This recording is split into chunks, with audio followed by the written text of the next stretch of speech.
Part 1: Why We Translate in Our Heads and Why It's a Problem. Welcome to English Power Podcast. I'm Zara. And I'm Alex. It's really good to be here finally. Yeah, I've been looking forward to this one. Before we get into the topic, let's introduce ourselves for anyone listening for the first time. Sure. So I'm Alex. I'm originally from Canada, and I've been teaching English for a little over 10 years now. I work mainly with intermediate learners, people who can understand a lot, but they struggle to speak fluently. And I'm Zara. I grew up in Pakistan, and I've been learning and teaching English as a second language for the past few years. I've also been through all the struggles, like translating every word in my head before I speak. Which is exactly what we're talking about today. This habit of translating English in your head while trying to speak, it's so common. But also, it really slows you down. Right. I used to do that all the time. I would think of a sentence in Urdu, then try to find the English words one by one. And by the time I finished, the conversation had already moved on. Yeah, exactly. And that process, that constant switching between languages, it puts a lot of pressure on your brain.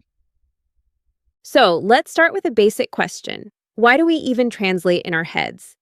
Good question. I think it happens for a few reasons. First, when you're just starting out, your brain is used to thinking in your native language. So it feels natural to start there. You've spent your whole life using that language to think, so switching takes time. And I guess we don't trust ourselves in English at first. Like, I knew the grammar and vocabulary, but I didn't feel confident enough to think directly in English. Exactly. It's like using a crutch. Translating helps you feel safe, but it actually creates more problems later on.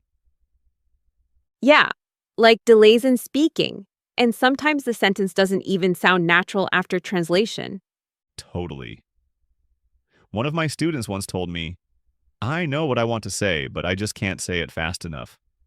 And it turned out he was translating every single word before speaking. Been there. I remember I would literally pause in the middle of a sentence just to find the right word. It made me sound unsure, even when I knew what I was trying to say.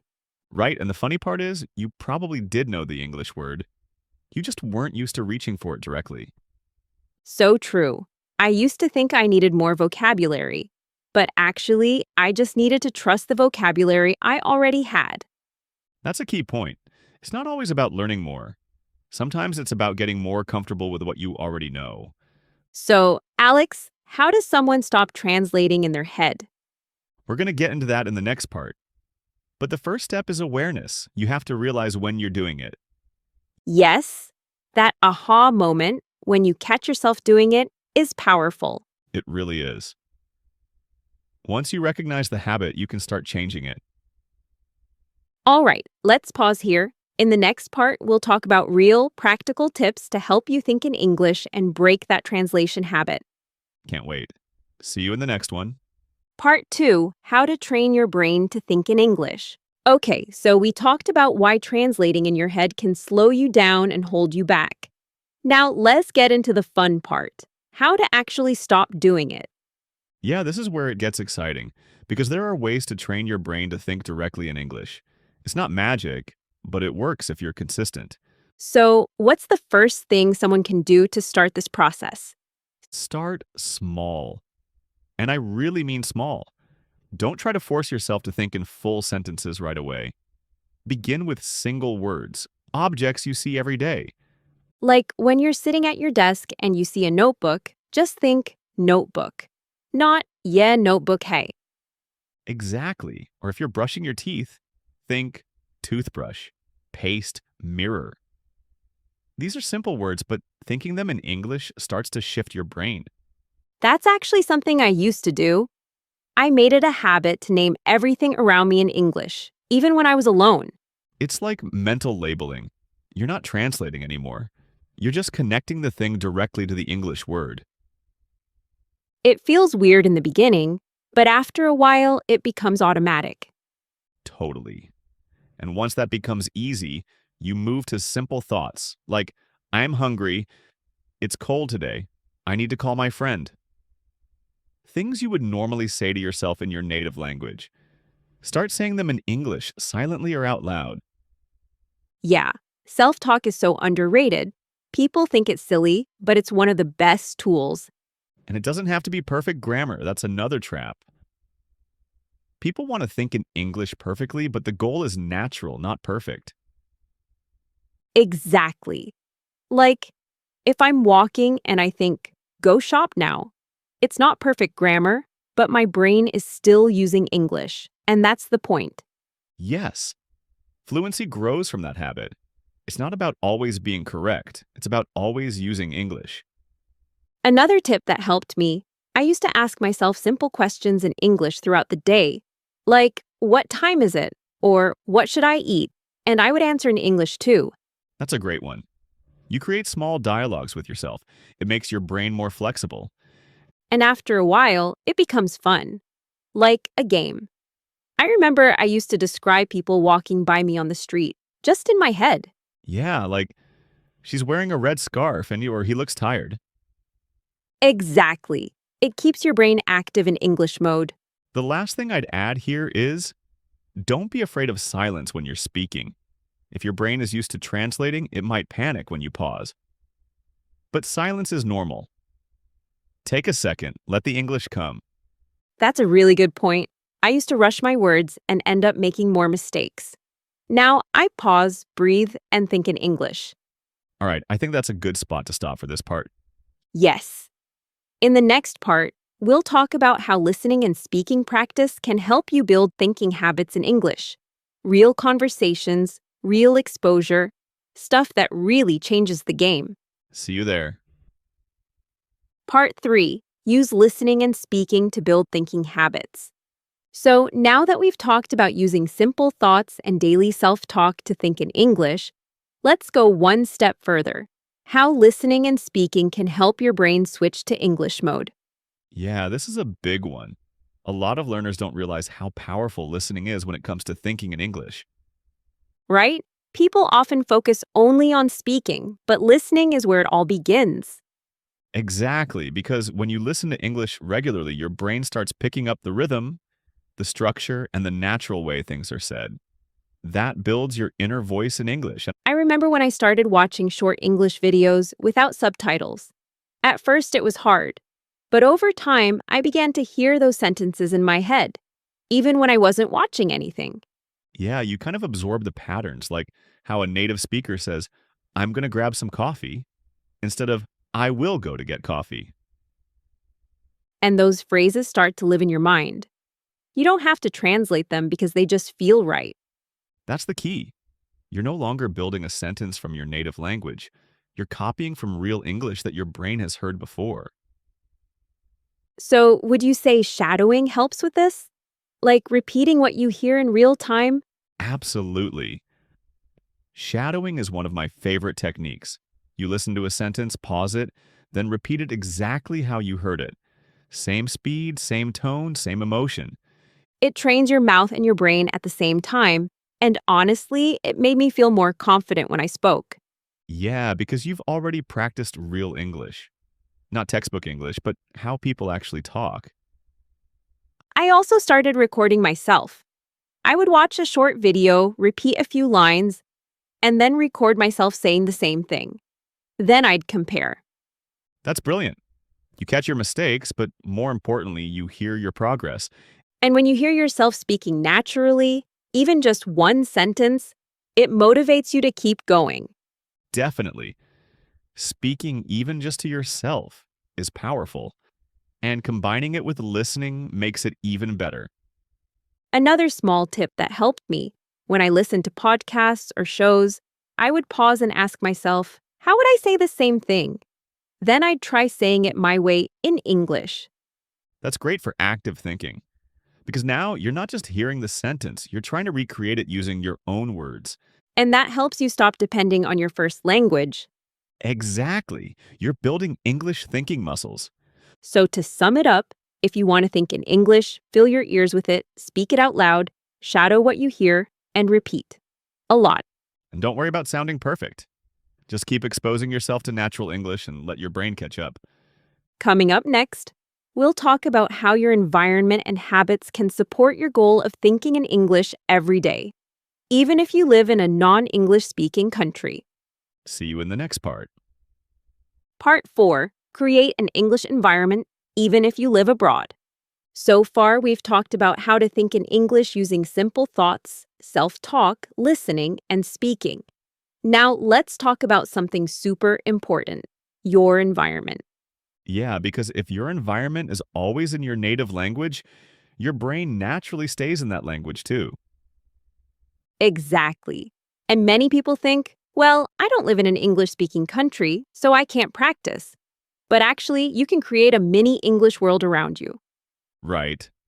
We're not saying move to another country. We're saying make smart changes in your daily life. One of the first things I did was change the language on my phone. It sounds small, but it made a huge difference. That's such a good one. You see English words every time you use your phone. Settings, notifications, even your alarm. Yeah, and at first I had to guess what some buttons meant, but after a few days, it started feeling normal. It's like passive exposure. You don't have to study it. It just becomes part of your daily thinking. Another thing is social media. I followed pages and accounts that post in English, quotes, tips, funny reels, news. That's smart. You're already scrolling, so why not make that time useful? Exactly. It's about replacing some content from your first language with English, not all of it, just enough to shift your habits. And what about daily routines, like when you're cooking or cleaning? Oh, I used to play English YouTube videos in the background while cooking, just listening, even if I didn't catch everything. That's powerful. It keeps your brain connected to English without pressure. Also, if you have friends who are also learning English, start texting in English. Even if you both make mistakes, it helps train your brain. Yes, a lot of learners are afraid to do that because they feel awkward. But if both people agree, it becomes fun. My friend and I used to have a challenge: no Urdu for 30 minutes while we chatted. Just English.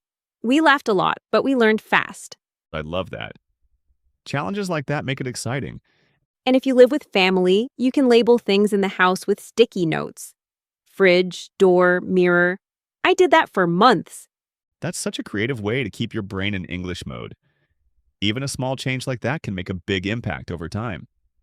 The goal is to surround yourself with English in small, natural ways. So your brain starts thinking, okay, this is normal now. Exactly, and you'll start noticing that you don't translate as much anymore. The English words just come. In the next part, we'll share some advanced tips and personal tricks that helped us both become more fluent without translation, especially during conversations. Yep, we'll talk about what to do when your mind goes blank, how to keep the conversation going, and how to stay calm. See you there. Part 5. How to speak without freezing or translating during conversations.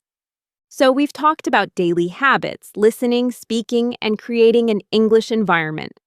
Now, let's talk about the real test: actual conversations.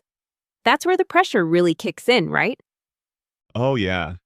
It's one thing to think in English when you're alone, but when someone's in front of you waiting for a reply, your brain can panic. Exactly. You feel like you have to be perfect, and suddenly your brain starts translating everything again. It's totally normal. But the good news is you can train yourself to speak without freezing, even when you don't know every word. One thing that helped me was using safety phrases. Like, if I didn't know a word, I would just say, I'm not sure how to say this, but, and then try to explain it simply. That's a great strategy. You keep the conversation flowing even if you don't have the exact word. It shows confidence. And sometimes, I would describe the word. Like, if I didn't know the word for screwdriver, I'd say, that tool you use to open something with screws. Yes, that's called circumlocution, using other words to explain what you mean. Native speakers do it too all the time.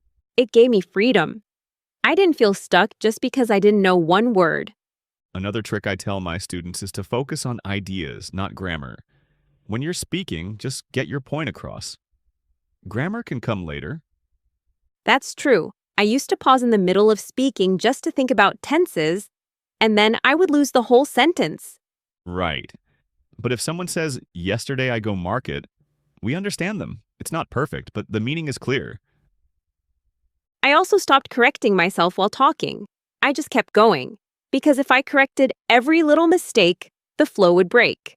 Exactly. Let the conversation move. You can reflect later if you want, but don't interrupt yourself in the middle. Another thing that really helped, slowing down. I used to speak fast to hide my nervousness, but it made me forget words. Yes. Slow is smooth and smooth is fast. If you slow down, your brain has more space to think in English. And you sound more confident too, even with simple sentences. Also, using gestures or pointing can help. If you're in a real life situation, use your hands. Communication isn't just words. That's so true. We forget that language is not just speaking, it's expressing. So the next time you're in a conversation, don't panic if a word doesn't come. Stay calm. Say something simple. Keep the flow. Thinking in English doesn't mean you'll never pause, it means you'll pause in English, not switch to your first language. Exactly. And the more you do it, the more natural it becomes. Coming up in the final part, we'll share our favorite mindset tips to stay consistent, motivated, and confident as you train yourself to stop translating and start thinking in English for real. This is where it all comes together. See you in the next one. Part 6, Building a Confident, Consistent Mindset for Thinking in English. All right, we've reached the final part of our episode. We've covered why we translate, how to stop, and practical tips for speaking and listening. Now let's wrap it up with something just as important, mindset. Yeah, because none of those techniques matter if you give up too quickly or expect perfection from the start. Thinking in English is a process, not a switch. I used to feel so frustrated. I thought, why am I still translating in my head? But when I changed how I looked at it, like a journey, not a race, I started enjoying the process. That's the key. You're not failing if you still translate sometimes. You're training your brain, and training takes time. Exactly. And consistency beats intensity. It's better to think in English for 5 minutes every day than to try for 1 hour once a week. Yep. Make it part of your lifestyle. Just like brushing your teeth or drinking water, thinking in English should feel normal. Also, celebrate small wins. The first time I ordered food in English without translating, I felt like a superhero. That's awesome. And those little moments add up. They build your confidence, which is so important. And if you mess up, it's fine. Everyone makes mistakes. Even native speakers say weird things sometimes. Totally. Fluency isn't about never making mistakes. It's about being able to keep going even when you do. One thing that helped my mindset was writing a mini English journal. Just 1 or 2 lines every night, in English. That's a great habit. It helps you reflect, use English naturally, and notice your progress. And I would read it back after a few weeks, and I'd realize, hey, I wrote that without translating. That feeling is amazing. It really is. So if you're listening to this right now and you feel stuck, just know that it's okay. We've all been there. You can train your brain to think in English. Step by step, thought by thought. You're building a new part of your brain. And it's worth it. So be kind to yourself. Stay consistent. Practice a little bit every day and trust the process. All right, that brings us to the end of this episode. If you enjoyed it, make sure to follow, leave a review, and share it with a friend who's learning English too. And don't forget to like and subscribe to the English Power Podcast for more episodes just like this. Real conversations, real tips, and real progress. Thanks so much for listening. We'll see you next time. Take care and keep thinking in English.